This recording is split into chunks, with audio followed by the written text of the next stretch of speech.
guys to our Treasured Guest podcast. My name is Shannon, I'm Sean. and we're based out of Phoenix, Arizona, and we're here to just give our tips and tricks and our experiences that we have at Disneyland, and there might be other adventures that we might go on that you can join us on.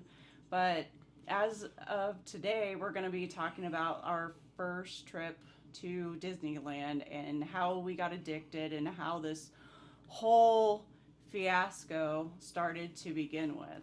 So it all started back in 2022, and we decided to book a Disneyland trip for our son Waylon, who is turning 10. And basically, I had never been, my son has never been, Sean has I'd been we lived in Irvine for a while when I was really young, like 3 years old, and I'd been one other time after that. We'd go to the park pretty regularly when I was really young, and then I had a chance to go with a baseball buddy that I had, and his family took me on the trip, and it was like in the probably 94, 95, and it was really cool. But DCA hadn't been built yet. There was no apps. Everything was different. It was a crapshoot. Like when you go to lines, it could be long. It was a whole different animal than it is now. And Shan's gonna elaborate. She did the whole planning and research. I'm not that type of guy when it comes to that type of stuff. I'm like, yo, where do I need to be? She's the one that does all that stuff, but she's gonna go pretty in depth on how that works and how different the park is now, and just different stuff that we, dealt with, and pitfalls and stuff that happens that could save you money and time in the park, because basically time is money in the park. You want to maximize your experience, and she's got that down to a science now because she did a lot of research. Yeah, and when you went, the parking lot to DCA it was just a no, it was a parking lot. Yeah, it was a parking lot to the hotels. parking lot to DCA. And then there's the tram and everything, and it's weird because you have nostalgic memories about the park layout and stuff, and I hadn't done any kind of real research on DCA. I was more hyper focused because I'm a big Star Wars nerd, and I was hyper focused on Galaxy's Edge, and I had tunnel vision with that. I'm a big Disney freak too, but I was it was a new experience for me with the Galaxy's Edge stuff as well as the DCA stuff. It was I like Marvel as well, but DCA was kind of a learning curve for me, and we'll go into that in a future podcast or vlog or whatnot. Right. But getting back to the initial stages of it, yeah, because and then sorry, I think I introduced, hi, I'm Shannon, but this is Sean, my husband, and yes, we are super addicted to Disney, so hence the reason why we're starting this podcast and doing what we're doing right now. But yeah, let's just get into our first trip and our first experience. And like I said, it started back in 2022, and we went ahead and booked our trip, and we decided to do an Airbnb, and we booked through Getaway Today, and because the tickets are a little bit cheaper on that site. So originally, we decided to do 4 days at the park and park hopper every day, and we went with some family members, my sister, her husband, and my mom, and of course our son Waylon. And yeah, so we just booked the trip, and everything was easy rolling, and we got into the Airbnb, and first day, what do we want to start at? Downtown Disney? That was... Yeah, we got into town, got all settled into the Airbnb, and listened to some music and whatnot, and it was kind of driving, they're I don't know if I'm feeling the vibe, because I basically put on Los Lobos Does Disney, which has some great stuff. It's got stuff from Robin Hood, and we weren't fully committed to the whole Disney thing, and I love that band anyways, and I was I was digging it because we were listening. Playlist on the way up for sure. Yeah, well, we didn't have a playlist on the way up before. We just bumped that in the Airbnb, but now it's we kind of, to deal with Disney hangover, we'll throw on playlists of just different stuff from the parks that kind of is oh, that's cool, we like this, and it's just kind of nostalgia. But so we were hanging out, and we let Waylon open his presents because it was his actual birthday when we got there. And then we went to Downtown Disney, which I had never been to. She hadn't either. That wasn't. I don't even think that existed. But actually, like rewind before we even hit Downtown Disney, the YouTube's like building up to the actual okay. Yeah, trip, we should too. go back to that. We should go back to Yeah. that. So, what was the first YouTube like that you got into? Because like I never was a YouTube. Yeah, I'd watch neither music one of us. videos and stuff like that, or how to build stuff. But I've never watched like influencers or anything No, like that. we It wasn't never on my like radar. understood it. Like it wasn't our thing. We didn't get it, and then all of a sudden Disney became a part of our lives. And I want to say that Magic Journeys was probably like the first channel I started watching because they had all of like the food reviews and everything, and then probably Fresh Baked too because he had like good rope drop. Things to like tips and tricks on strategies and whatnot, and just how to navigate the park and everything. So definitely if you're planning your first trip, look through those YouTubes, watch those, study them, because I had zero reference of the lay of the land, like timing, what ride I should even start with. So before you plan your trip, watch YouTubes. Yeah, huge difference. And like the trip was interesting for me because at the time I was like working a lot, and I'm like, okay, I was excited about the trip, but I was kind of like, okay, I'd been there to Disney. I was excited about the Star Wars stuff, so I stumbled across like Dano channel, and he does a lot of like, because I want to see like kind of the merch and stuff in Galaxy's Edge, because I know I'm gonna want to buy a bunch of stuff that I really don't need and I don't have room for, but that's a whole other ball of wax. But watching the Dano channel, he had a lot of really cool insights on like honest reviews on like building a droid, building a lightsaber, is it worth it, whatnot, because I saved up a lot of extra money to do like stuff because I wanted me and Waylon both to build lightsabers and then droids, and it ended up, I think I came back with like 5 droids from that first trip and all kinds of stuff that I don't need, but I'm like, you know what, I'm just gonna go all in. And one thing that I got really interested in was like bounding in the park, and that's like basically it's kind of like cosplay.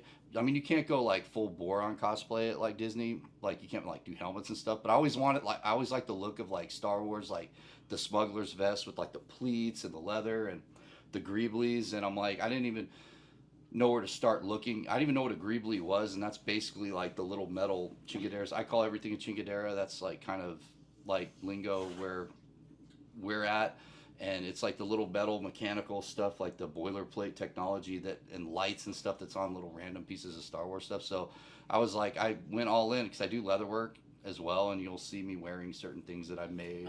Hence his hat right now, the poison apple Evil Queen that's poison going apple on right now. But so I made a he always has to make like a hat or some kind of t-shirt for every trip that we go on. Like he's Mr. like crafty over here. I'll do little things on the side, but for the most part he's all like, I gotta get a hat, I gotta do this, I gotta make that for the trip. Like it's always gotta be something new. So yeah, and it started with the Star Wars stuff. I did like a smuggler's vest and had like a cool bloody Rancor on the back of it, and it looked like I was like part of a swoop bike. Well, and then you have it like written in Aurebesh, right? Aurebesh, yeah, that's like the Star Wars language that you see all over. And it's like funny because like a lot of like fans out there, they'll try to read it and then they'll walk up to him. They're like, "Does that say bloody Rancor?" And then he's like, "Yeah." So they get also all excited about it. Yeah.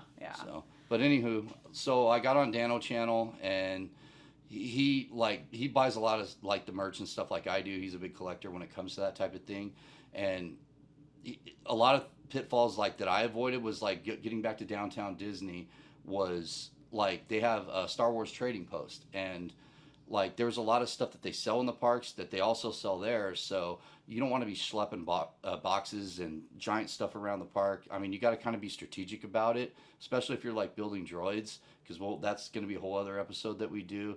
I almost left a droid on Batuu, and some people found it. It was just, we'll get into that. It's a story for another day. Yeah, and that's the thing, because you got to really, like, Downtown Disney is a good opportunity to get all your merch in, because some things are in the park and some things are not, kind of thing.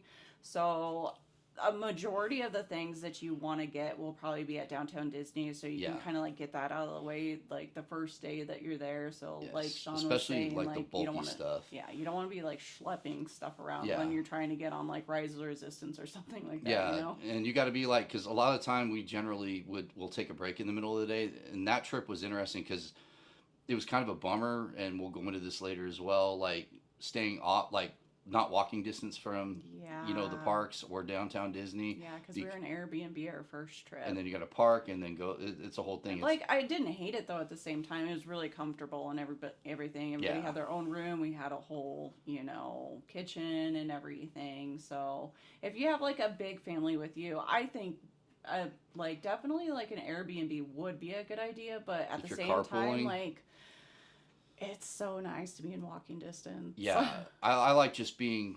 I mean, technically, I consider the bubble like the hotels surrounding, like staggering walking distance is like the bubble to me. A lot of people are like, oh, bubble's just DCA and downtown Disney. There's green light poles. So, you know, like one trip we had an Uber driver and he said that everything with green light poles around it means you're within the Disney boundary. Yeah. Once you get outside of that, prices get a little cheaper. Yeah. So, but we considered like the bubble, like literally those green light poles that are outside of the Disney area, those hotels around there, and also like convention center Disney area and whatnot. Yeah. And that ride was awesome because like he's like, oh, I used to drive the train in Disneyland, and I think I really pissed this guy off because I'm like, oh, you drove like Casey Jr. He's all, no, he was like so slighted. He was so offended. And I didn't even know what I kind of realized it after the fact. I'm like, oh, that's funny. And he was cool. He gave us a lot of really good insight. Like, I love talking to like cast members and former cast members about little weird nuance. I mean, hence our like name. Treasure guest is kind of like a derogatory term. It's like someone who's entitled. I just think like the whole Disney lingo is hilarious. And I'm like, you know what? We have pretty dry senses of humor. We don't have anything negative to say about, you know, really anything, but unless screaming kids that want tater tots. Oh, but goodness. that's a whole another inside story. Joke right there. Yeah, but no, that Uber ride was so much fun too, because I mean that, and it was crazy because back in the day it was only males were allowed to drive the train that goes around the Disneyland park. Yeah, no tattoos. You can only have a mustache. You couldn't have facial. It was like playing for the Yankees. You know, and another thing you're gonna have to get used to with us is like baseball references, because she grew up playing softball. I grew up playing baseball. And that's going to be part of like our vlog and podcast because we're big Diamondbacks fans. And we'll also be going into like spring training stuff, Arizona Fall League, and stuff of that nature too. Just different places to eat, like in town, or if you want to have a drink before the game, pregame, postgame, that type of thing. We're going to be going into stuff like that. So we'll, you know, try to do our best to kind of tell people the really cool local places to go, because, you know, spring training I think is like.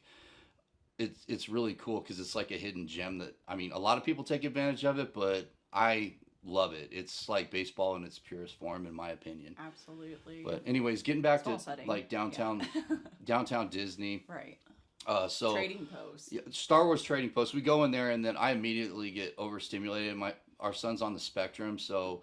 He's overstimulated too, and they're just like, they don't even know what to do or where to start, you know. And it's not a big store by any means either. But the music's playing. There's a lot of hustle bustle going on around it, and it's like I wasn't really prepared for it, and I was just like so excited, and just like I had to like really kind of just settle myself down, like gain composure, whatnot, and just like, okay, you know. Let's just start buying stuff and get the stuff I need and just really focus, because it's like I'm just like Star Wars sensory overload. It was awesome, and we got what we needed to get, and then we went and had I think and then we also went to a couple of the shops around there, World like of Disney. World of Disney. That's overwhelming in itself too. Yeah. When you go there for the very first time, it's like, because especially if you're watching the YouTubes, you know, you're just like.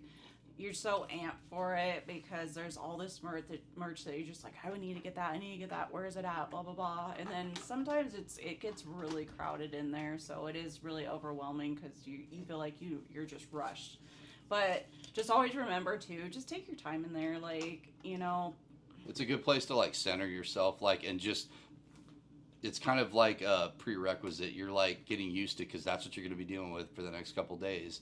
It's kind of it does kind of ease you into it. Yeah, basically it's a pregame to like Disney for sure.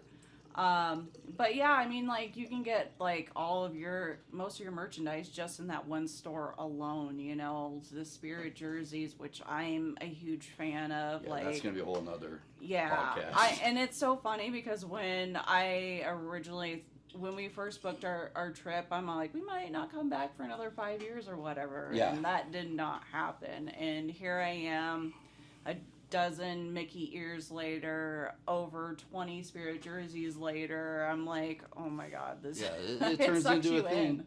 It definitely turns into a thing. And the Spirit jersey thing, I didn't understand because, like, my brother-in-law Dallas, he grew up a Disney kid, and his parents are huge Disney freaks as well. Um, he was like, he had the black, regular, Yeah, the one that most everybody gets, the regular black and white one, and which is classic. It's funny because she bought a couple. She was already. I'm like, what's the thing? It's you're learning because I didn't know all these little weird and nuanced stuff and minutia that's involved with Disney. And that's what I really like about it, like the detail stuff. Because there's so many weird little subculture-y stuff that you can learn about it. It's definitely a wormhole to go down. And with the Spirit jersey thing, I didn't like. I'm like, okay, you like.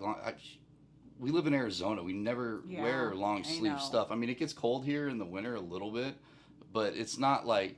Our winters aren't long enough to really like validate getting a big sweatshirt jersey kind of thing. But they're so freaking comfortable, and they're really like breathable too at the same time. So yeah, and then she bought me just one. kind of turn the AC up in your home if you are living in Arizona, and you'll be all right. Yeah. She got me one for Christmas because I'm a big Robin Hood fan, and she got me a really cool one that said Sherwood Forest on the back, and it had the Robin Hood hat with the arrow through it. And then I put the thing on, and I'm like, oh, okay, I get it now. Yeah. Because it was like so comfortable, and like it's funny because like, I'm getting fat. I'm an old dude, and the Disney shirts, I'm like, man. Some of the merch, it's like I wish some of the design was a little bit better because the kids' shirts the kids' merch looks 10 times better than the adult stuff, and I'm like, I want that, but I'm like. Then the adult stuff. Well, and then just recently, the Droid Depot shirts, the orange ones, I feel like everybody forever has been saying, like, oh, those kids' shirts need to be an adult because I totally buy one. And lo and behold, they finally released them. I think they're starting to get it. And then, like, a couple shirts I've gotten, like, I got a Star Tour shirt and I got this, like, Walt shirt on the last trip. And it's so comfortable and I'm like, it just fits because a lot of times I generally wear my clothes fairly tight, and sometimes it's like, oh, what are you doing, dude? But like the Disney stuff's like cut, and some of the fabrics are like awesome. Feels really good. I'm like, all right. I mean, I get it now. It's like I paid the little extra money that they charge for it just for, functionality. But anyways, we're rambling on the merch stuff. World of Disney definitely is a huge stop at Downtown Disney for sure. The dress shop's really good. They have other things there as well. But yeah, for the most part, those are pretty much the three main shops, I'd say, is the dress shop, World of Disney, and the Trading Outpost. Yeah. But recently we discovered like that the hotels that are, surrounding it, like the Disneyland Hotel, Pixar. And then the Grand California, those also have merchandise that they sell in their hotels as well. So they actually have stores there that you can go to. So there was a hat that I've been wanting for my son, and it was Mickey, and he had like the peace sign, because every picture that our son takes, he always does the peace sign. And I'm like, oh my God, where is this hat? And the only place that we found it was the Disneyland store, and I think it's the Fantasy. Yeah, it was the Fantasy Tower store. Fantasy Tower. And that store looks like old school, like Disney stores from like Fantasia. the 90s. They have like the Fantasia brooms and crocodiles and stuff, and I'm like, I wish they had Chernobog in there, but yeah, it's like a throwback to those stores. It's like really well themed and whatnot. And I thought usually when stuff like sells out, like Spirit jerseys or certain little weird nuanced merch that they have, statues, it goes away and they never bring it back. And I'm like, we never got a chance. That we were kind of between trips when that came out, and a lot of stuff sells out, especially like the Halloween Spirit jerseys. She was looking for one, sold out before it was like September, and you can't find the stuff anywhere. And I'm like, I get it. I don't know if it's like a supply thing now, but Disney's always kind of been that way with stuff. It's like they'll make a certain run of stuff and then that's it. You can't find it. And I hate it and I love it at the same time, because it's like when you get the thing, it's cool, but when you don't, you're just like super bummed out. Yeah. And hence the reason why we want to be, Magic Key? Yeah, the Magic Key holders. Yeah. So we can just be like, we see it online. We're like, oh, let's just make a weekend trip and go and get it. You know? We're getting into so much stuff like tiki mugs and spirit jerseys. Yeah, and it goes on and on. And that's a whole nother animal in itself, is just Disney merchandise hoarding alone. Yeah. But anyways, like, okay, Downtown Disney. So I think the place that we ate at was Splitsville. Mm-hmm. And for some reason, like, I feel like Splitsville doesn't get the attention Underrated. that it deserves. Like, I don't understand why, because I feel like they have, like, a really giant good portions. Well, they do, but, like, a really good selection of food in general, because they have anything from, like, burgers to grilled cheese to sushi, orange chicken, to Asian fish, food, chicken sandwiches. They got good. Yeah. They got a lot of good drinks too. Like, and their drinks are actually mixed. I mean, they'll have, like, it's funny because, like, on their drink menu, and you're gonna their mixed drinks are really good. They have, like, resort style drinks, which are like pre-mixed stuff, like stuff that you could get at Oga's. But then they actually have, like, actual mixed drinks that are like we're gonna be doing reviews on a lot of them. You're gonna find out that we like to have a beverage here and there when we're on vacation. Absolutely. Here, there, everywhere. So if that offends you, sorry. Yeah. But, you know, we do it responsibly. But also, it's like we are into, like, tiki drinks and stuff like that. That's another thing that kind of Disney is turning us into. It's like, I always like, I'm a mark for, like, sweet stuff. So that falls into, like Mai Tais, whatever. But anyways, Splitsville has a really good selection of stuff, and I always like, we went to Tortilla Joe's once. It's gone now, but everybody would, like, hype that place up, and honestly, I would take Splitsville. It was really overpriced, and we're from Arizona, so we get really good, we get really good Mexican food down here, so. Yeah. It wasn't anything that really impressed us by any means, It was good, but it wasn't, like, nothing to write home about. Like, especially, like, the drinks, like mezcal-based drinks and stuff. Like, they got great stuff at Splitsville. Like the Paloma's great. The spicy peyote's awesome. Like, they got good stuff there, and the food, like, it was a watermelon margarita. The watermelon margarita was good. Yeah. And another thing that's cool about Splitsville, it's like, if you got a kid that's, like, a picky eater, like, our son is very particular, like, what he likes to eat, and he loves that place. Like, grilled cheese, he's like... Yeah, it's funny how hard it is to just find your basic, like, chicken nuggets, little cheeseburger, or whatever at places. And I feel like that's what a lot of families are trying to find when it comes to, like, food in restaurants that they want to eat at, because... Yeah. The parents want to try something new, something different, just not your basic stuff. But then also the kids want their grilled cheese or their chicken nuggets kind of thing. And I feel like Splitsville offers that, you know. So I feel like it's just a good family restaurant in general. And plus they have bowling alleys there that you can reserve a lane. And you can have your food and whatever, and also bowl at the same time. The alley's really cool, too. Like, we really kind of dove into that, like, on our last trip. That was awesome. It was cool because, like, there was actually a live band playing there. And that was the first time we'd experienced that at Splitsville. And it was just a really cool vibe. Like, the band that was playing some really cool stuff. Yeah. And even the music, like, the house music there is really good. Because what is it? It's usually classic rock. Yeah, they'll have, like, classic rock and stuff, and Black Tap, like, right next door to it, has great food too. We're gonna do, like, a whole. There too.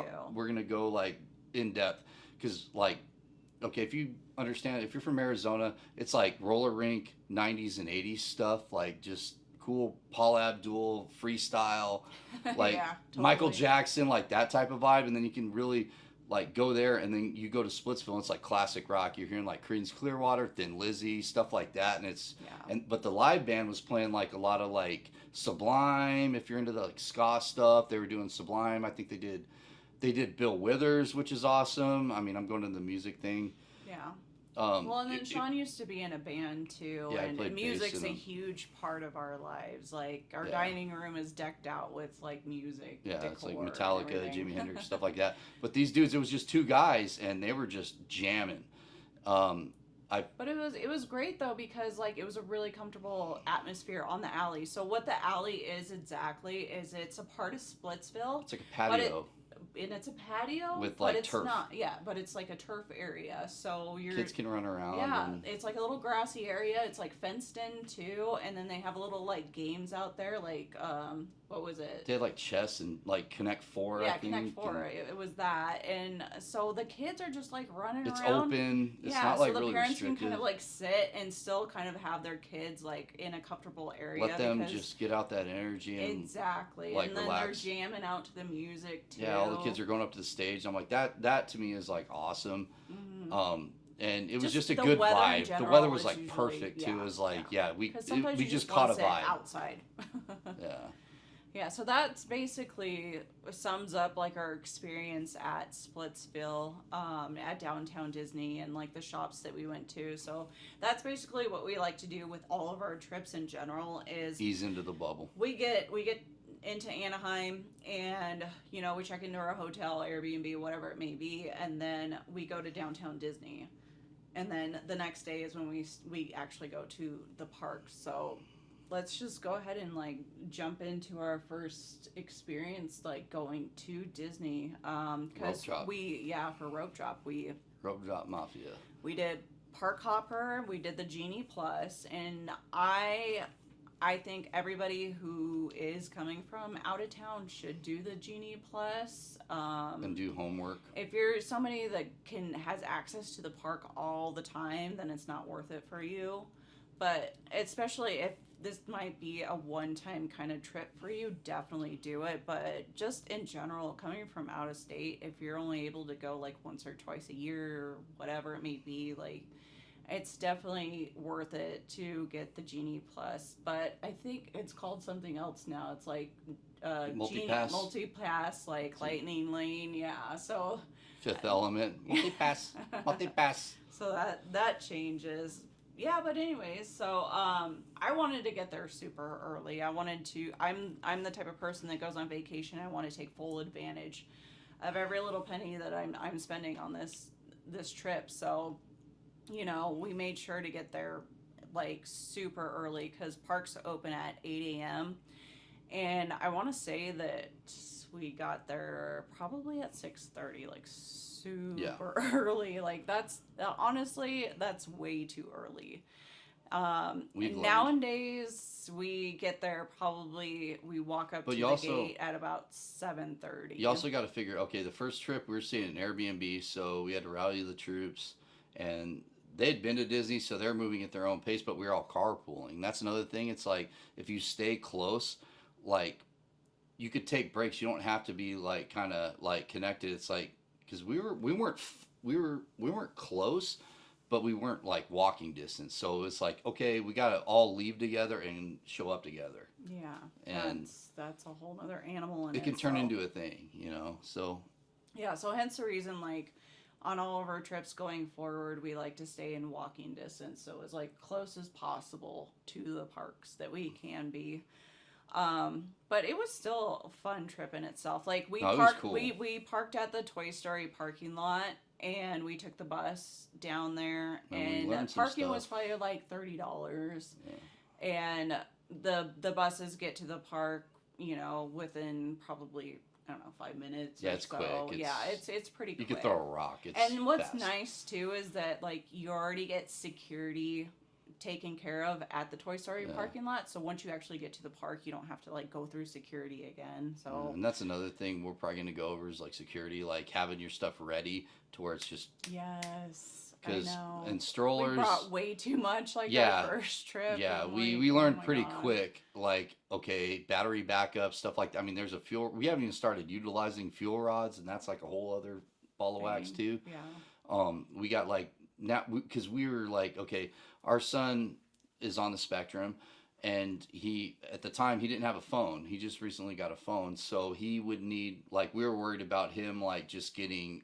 overstimulated or just annoyed by like the line stuff. We didn't know what to expect because I was expecting the worst because I was a whole lot of patience, and hence the reason why we waited until he was like 10 years old, because and that's the thing too, like you got to really just know your kid in general, like when it comes to like booking a Disney trip, because I mean you see a lot of like unhappy kids there, and I mean it could turn into a grind pretty quick. But like with Waylon, like he has to have because we were bringing a Nintendo Switch, his tablet, and all this other stuff. We were basically packing like it was like a hunting rig, like just a big backpack with all this stuff. And then you got to go in there, and the people got to go through that. They got to do their due diligence to make sure everybody's safe, which I get. But we were just like over prepared for it. Now it's like we've streamlined this stuff. I think we got it down pretty good now, but it can turn into like a lot of it, like, oh, I need that battery, because you want to take photos, you want to shoot video, all this stuff, and then if you're running the app all day, that drains the battery. There's just, you want to be prepared, but we were like way over prepared. Yeah, but that's parent mentality right there, so it's better to be over prepared than under prepared at the same time. But yeah, I mean, but it wasn't too much to the point where it was just like a headache, so definitely the second day we were there, we trimmed down on what we brought into the park by a lot. Yeah, okay. Yeah, but I mean, we got to the parks, did the security check at the Toy Story parking lot, did the whole rope drop thing, which was awesome. I think everybody should experience rope drop. It's such a special experience, at Disneyland. The energy around you and all the people are so excited. Yeah. It's a whole nother level of a vibe, it is. And we had some awesome conversations with people, because we're at the parks, and I've gotten to the point where I'm choosing outfits for the day, because if you're wearing a certain thing and then you start talking to people, because we've had some great conversations, and it's I almost, especially that first trip, it was really cool because we got around people, and you just start, because you're passing time and you're all there for the same thing, and then a lot of people are in a great mood, drinking their Starbucks and whatever and getting ready for the day, and then you start just talking just to pass the time, because if you're there really early, you all are there for the same thing, because you get the regular Disney people that get to go there all the time. They're just they ease into the park. Yeah. Rope drop people and that's mostly locals. Rope drop people like us, we're just we're, especially day one, you could tell what day people are on too by their attitude, and generally you're on day 3, you're not going to see people rope dropping. It's always the people that it's their first or second day they're rope dropping, so they're excited still, and they're not beaten up by the rides and the crowds and stuff. But we had so many cool conversations with people, just and you're all there, and dorking out on Disney, depends on what you're wearing. It's a lot of stuff that, say I see someone with a cool shirt, I'm dude, that's rad, or a hat or something, I'm or say it's a Robin Hood, some deep cut type stuff, I'll be oh, and you just start talking, and then time goes by quick, and it's awesome. And then in those times, that's where you can learn stuff too from people that have been doing the park longer than you, or even you can share your information. Sometimes people just have really good stories and experiences that they've had at the park, and it's a good vibe. Just it's a lot of real positive energy, Yeah. But our first day we were gonna rope drop Space Mountain, and our son's 10. And he's usually really good about thrill rides and everything, but for some reason something switched in his brain, and he kind of didn't like them as much at that point. But that was our plan, because it's my sister had been there before, so I'm all so what do you think we should do first? And definitely Space Mountain is totally a rope drop ride for sure, 100%. Yeah. But if you have little ones that are afraid of, that ride can mess you up. Yeah, it's pretty terrifying. If you're not ready for it, and you have a kid that's not big on those. So what had happened is we did rope drop, and the way they do rope drop is just great too, because they actually do have a rope. And then all of a sudden, there's an announcement being made that the park's going to open, and then they do drop the ropes, and then people go to their rides. Always walk, though. Yeah. I don't know. I have this thing. You run. I speed walk, okay? I'm a running to catch up. Nope. No, you run. You gotta keep up. I'm a good power walker, No, you run. I got big strides. You and Waylon run. No, we don't run. We power walk. Shit. Hey, there's people that are going by us that are running. Yeah. Okay. Anyways. Well, so we get there for Space Mountain, and you know, it was a blessing in disguise for us because the ride was like shut down. Like it wasn't operating. And even when we did ride it that trip, it wasn't functional. Like Blue Room, like the lights weren't working, and also that time it was Hyperspace Mountain. Hyperspace Mountain, yeah. Yeah, and which I love, but it still like the lights weren't working. It wasn't working. Something. There was a lot of stuff that wasn't like functioning. The whole entire ride was like pitch black, and I mean, granted, they hated it at first. A lot of it is that, but I'm just like, I did not see like anything whatsoever like our first ride. Yeah. But anyways, like I said, it was like a blessing in disguise. Like the ride wasn't operating, and we had to navigate to another ride because we didn't want to waste our morning waiting until it came back up. So it was a good decision because there was a thrill ride that we went on Incredicoaster, and that just terrified our son. I still haven't rode it. Yeah. I was eating Angry Dogs. And that was like our second day. Yeah, it was our second day. It was at DCA, and we did Incredicoaster, and he's like terrified. So any ride after that, he was all like, is this ride scary? Is this ride gonna do loops? Is this ride gonna do that? Like, he was just like paranoid on every other ride that we went on. So start with the small rides, the dark rides, and all of that jazz. Yeah, put together a good batting order, ease into it. Because another cool thing about like the way they do the gates there that I love is like, all right, you get in, you do the initial like bag check and whatnot, and then you go into the promenade where it splits, and there's like DCA, and then there's Disneyland, and you go through the tunnels, and then you get that walk up Main Street. You're doing the walk down Broadway, and I love it. And that's when you get hit with the smells. You hear that ragtime music, and then you hear the train. It was a bummer last trip because the train's getting worked on right now, but you hear the all aboard, and you see the plaque with Walt's like the dedication stuff, and you're just like, all right. Yeah.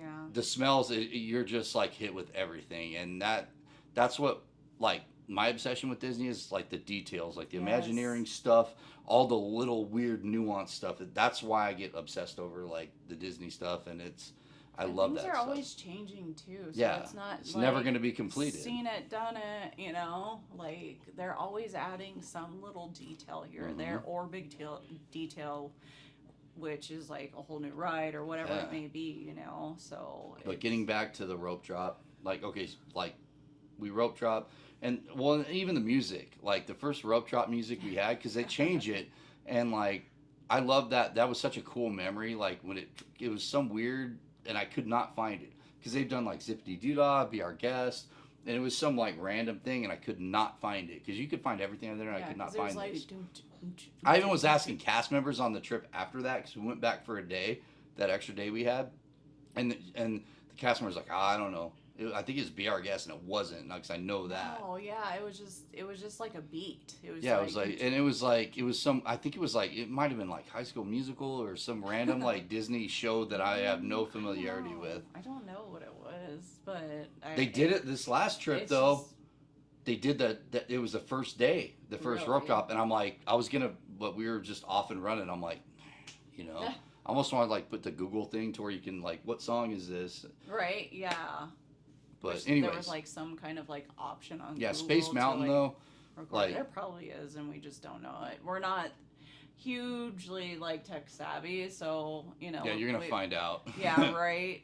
So yeah, but yeah, so you know, we tried to do Space Mountain, and then we turned around and we did Star Tours, which was perfect. You know, it's definitely Star Tours is not definitely a rope. We did Astro Blasters. Oh yeah, we did Astro Blasters. Yeah, which was perfect for Wailing. Which was also perfect though at the same time too. Definitely not a rope drop ride, but given the circumstances that we were in and how like Space Mountain, you know, was shut down, we had to like resort to something else, and we wanted to make that experience the best for our son. Yeah. You know. I think it worked out to our advantage because, like, Space Mountain could have ruined him. Yeah, that could have ruined He could have been like, and then he wouldn't want to get on anything. Yeah, he would have been paranoid the whole entire time. So, we did Astro Blasters, and that was a lot of fun. And especially the Buzz, like the animatronic, he was like, whoa, because he's never seen nothing like that. Oh. That animatronic's rad when it's working. It's like, It is. so cool. And then he went into it, and it's interactive, so it was like, all right, cool. And then it just, I think we went to Star Tours from there, which that smell, like I'm gonna elaborate on that. Like the Star Tours smell, it's almost like theater smell, like some weird like carpet, but it smells like the '80s to me, because that's like one of my biggest, like my favorite ride, one of my top 5 favorite rides at Disneyland is always going to be Star Tours, just because the nostalgia, and I love the way they do their branding on all the merch and stuff. I love it. And just walking into that was like walking into a time. I mean, everything at Disneyland is a time machine, but for me, like on that first time I rode Star Tours, it was like in the 90s, because I rode it late. Because it was like, I think it was like Lightspeed Indoor when I rode it first time, but like just walking in there, because that's the first time I've ever seen any type of like Star Wars stuff on like a big level, like done well. And it was, and Waylon loves Star Tours to this day. Yes. He's always game for Star Tours. Shirts and everything now. So yeah, that's kind of our jam. Yeah, Astro Blasters of Star Tours was perfect, and it just made our trip so much better. And I'm honestly thankful that Space Mountain was down at that time. But yeah, we hit up after that was Star Jungle Tours, Cruise. yeah, and I think we did Jungle Cruise too. And then I got to taste the famous Dole Whip that they had in Adventureland, and been hooked on it ever since. Like they came out with a Spirit jersey that was a Dole Whip, and ears that are Dole Whip, and I'm all about that. And especially the Tiki Room too. Like I'm more of like a classic kind of person. It's funny because like I don't, 2022 was the first time I went to Disneyland, but I love the classic rides. I love the Tiki Room. I love It's a Small World. I love those Mr. now. Toads. Like those, I just, and I represent them. Like When I was a kid, you couldn't drag me to the Tiki Room. It's a Small World. Now I love it because I'm like looking more to the details on like the composition of it, like the Imagineers that worked on it, like Raleigh Crump and Mary Blair.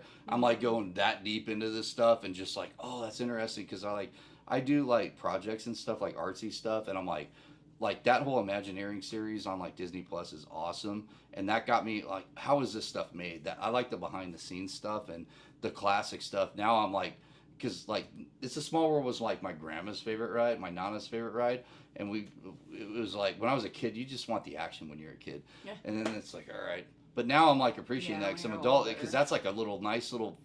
I love the flume rides. It's a break. The water smells great, and it's cool. So. Right, yeah. Well, and then not just only that, it's like the history of it too, just knowing that Walt had his own touch on those rides, specifically. That's and why it's Disneyland just rules. And that's, we love history, and we love the nostalgia of that stuff, and and that's the thing, because we haven't really looked too far into like Disney World, but we're just like, this is Walt's Disney, kind of thing. Like I don't know. The more like, but lately, we're gonna start expanding more, and I mean, like, hopefully people want to follow along and like hear those stories of how we grew from just Disneyland to other things, because we're looking at Tokyo and all that too. So this is about to get out of control, Yeah. I mean, it already kind of has started too. Over time, and selling a lot of plasma. Yep. Jesus. Yeah. Well, hey, I'll do a podcast on that. Like that's why I got my money to like extra money. It's like, dude, times are tight, man. I mean, we both got good jobs, but hey, that extra money, it's like, and you're helping someone else out doing it. It's like, oh, for poor people. Yeah, no, it ain't. I mean, I don't need the money, but I also don't need 10 droids. I know, right? Yeah. So, and that's the thing too. It's like we're not, the super upper class family. Like we're trying to like budget and find the cheapest way possible to be able to go to like Disney and just save your mental health. Yeah, and do that at the same time as well. So, and that's the things that we're gonna go over too, is like how we can, like, you know, make a buck go as far as possible, but at the same time we do like to splurge on the merchandise. So Well, and then the treats too, and yes, the treats. that's another thing. Oh my god. Yes. Yeah, I never had a macaroon, and then that Jolly raspberry Holiday. ruined me. If you want sweet treats, Jolly Holiday is your place to go for sure.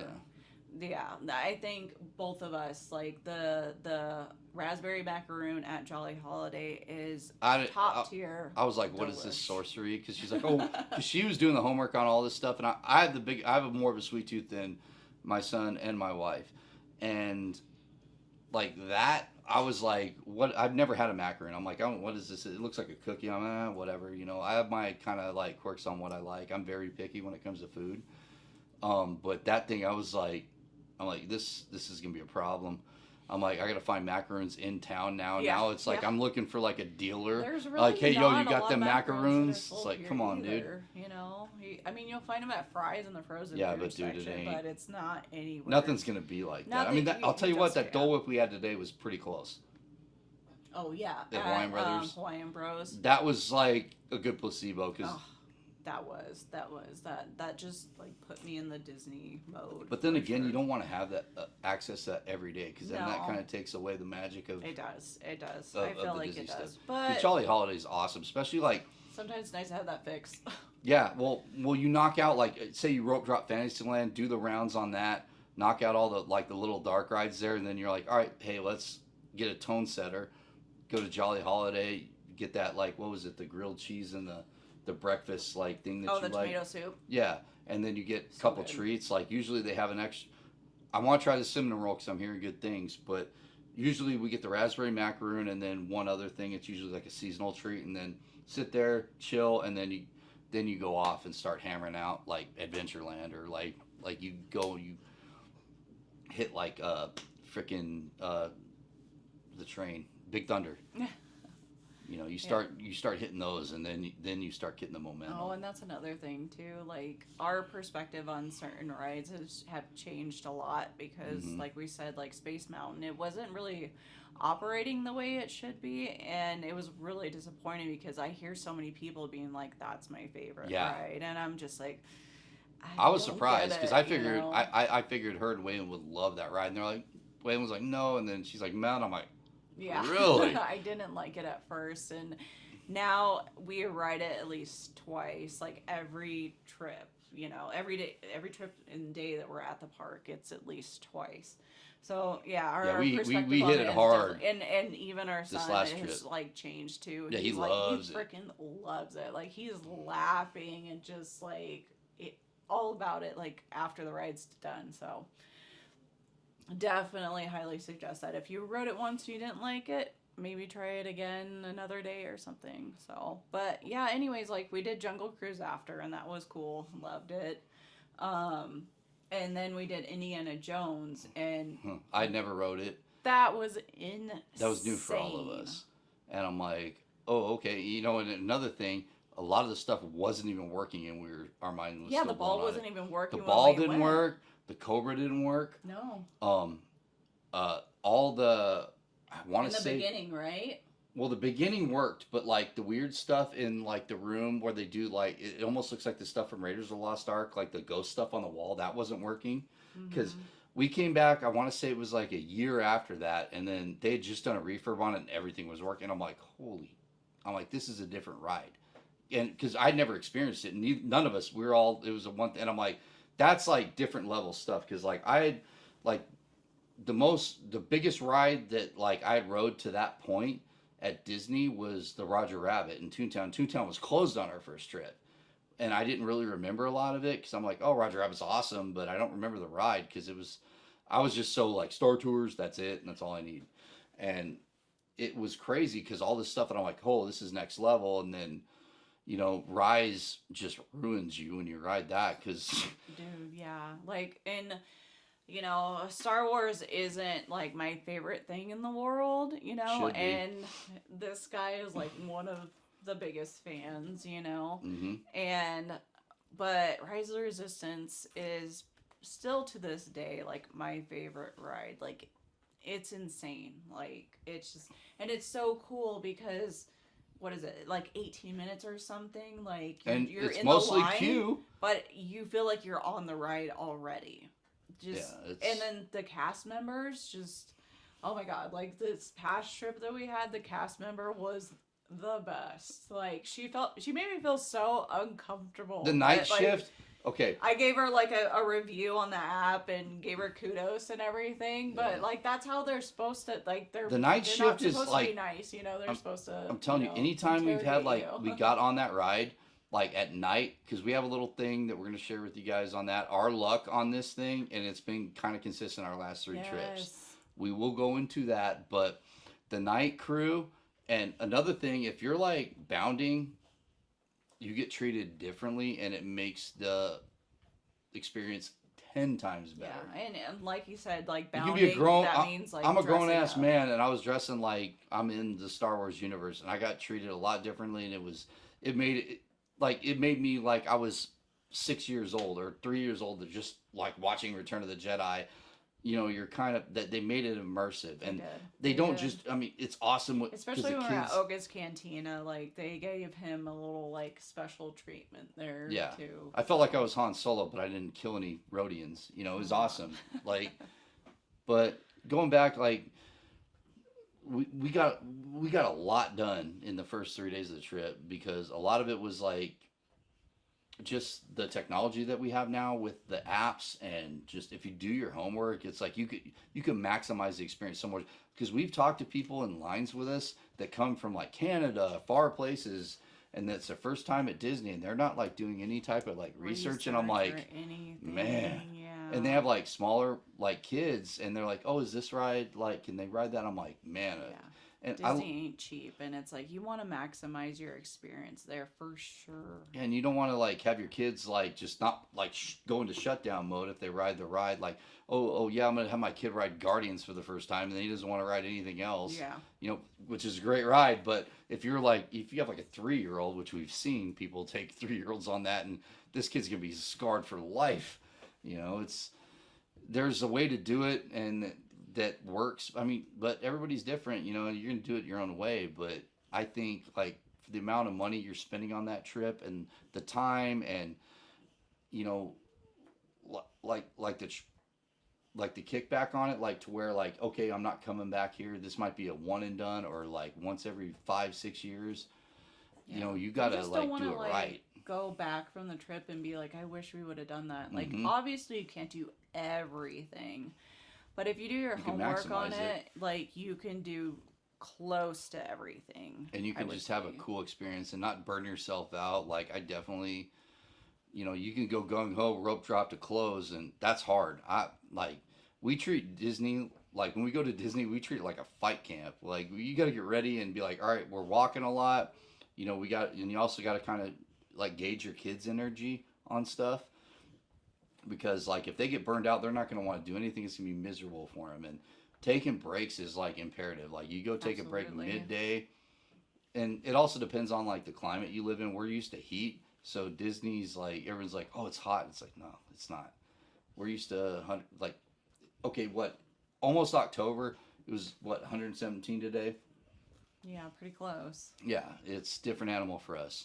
But, like, we haven't dealt with Disney World, like, the humidity, because we would not do well with that. No, I don't think we would, honestly. That humidity is a different animal than the dry heat we get in Arizona. Absolutely. But like, you know, if you got little ones, it's like, you know, you can gauge it, but, you know, some of these kids just go. We've seen kids just get after it. Yeah. You know? Yep, they keep going. But the breaks, you know, you can stay later, and that's where you're going to, like, really you're going to make, like, progress, because if you do like if you stay there, a lot of people leave the park after fireworks. You can get on some rides really easy, like, and it's some of the heavy rides like Rise. You walk onto that thing after fireworks. Yeah. Instead of paying. And it's just figuring out the multi-lane lightning pass on the app. Stacking your lightning lanes. Yeah, like you can stack them too. So that's a whole nother animal in itself. So like you even need to do your research on the app and navigating that before you even go to the park. And how that works, because you can literally like have 2 lightning lanes booked at one time, and a lot of people don't even know that. Yeah. So Well, and then towards the end, like our second day, we went to we had never been to because we had kind of planned it like, all right, we're gonna do classic Disneyland the first day, we're gonna do DCA the next day, and we had park hoppers all 3 days. And third day, like we had planned, and this is on me because I'd never been to Galaxy's Edge, I'd never been to Batuu, so I was like, all right, I want to spend all day there because I'm dressing up. I'm just like gonna immerse myself in this. I'm just gonna. I don't care. You guys can go ride whatever. I'm gonna sit here and just. That's it. just sulk. And I was stupid on how I did this because the first day I had to open my presents before Christmas, and I'm like, yo, I'm gonna go build a droid because we're getting ready to go back, and we were gonna get back to the Airbnb, which would have been time, and I'm like. I'm gonna go build a droid, and I went by myself and walked through the tunnel, like on over by the Haunted Mansion. I went that way, and the whole music to that is awesome. The transition music, I love that. And then I went in there, and by myself, I like the whole reveal. Like I love the build up because like you go by like Rise Against the Resistance, and then you're seeing stuff and you're hearing the weird stuff, and this is in the daytime. I know, and you can hear the little creatures. It's better at night though. 10 times better. Different animal at night. I feel like Disney's great in the morning, just the energy and Right. everything, but Batuu like at night, you got to nighttime? do it after dark. It's 10 times better. Absolutely. So I went in there, and then I go through the bazaar, I buy some stuff, and then I see the Falcon, and I'm just like, I'm like just starstruck. And I'm a grown ass man. I don't get emotional about stuff, and I'm just like, it's the best thing ever. And I'm like, I didn't want to see my son see me cry in front of him because I'm seeing the Falcon. I'm a grown ass man seeing this, and it's like, oh. I know. I wish I recorded that. No. That would have been good. You recorded me like dorking out Chewie like I was 5 years old, Oh like my in the God. Wookiee contest, like and almost growling. lost like $200 worth of merchandise or more. Yeah, Oh because my like Chewie God. came and he did this whole thing. I haven't seen him do that anymore. Like I haven't at seen all it since. either. The first Chewie we had was the best because he was super tall. The costume looked perfect. Like, I mean, I know it's hard finding guys that are that big, like tall, and just like Chewie has a look to him, and it has to be right. I'm a stickler for details. And then I was like full bound scoundrel as hell, bleached mullet. I have to keep my hair like kind of professional now because I got like a outreach job, but.